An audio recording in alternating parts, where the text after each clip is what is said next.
الله الذي خلق السماوات والأرض وأنزل من السماء ماء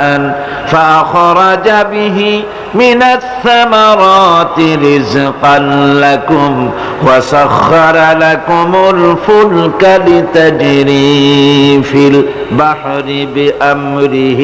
وسخر لكم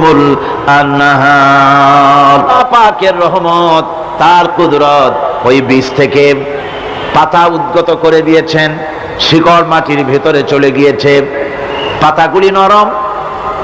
সবে পাতাগুলি গজিয়েছে,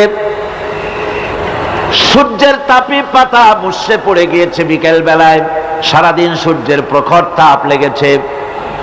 প্রত্যেকটি গাছকে খাদ্য ব্যবস্থাকে আল্লাহ রাব্বুল আলামিন নিজ যত্নে নিজ কুদরতে আপন রহমতে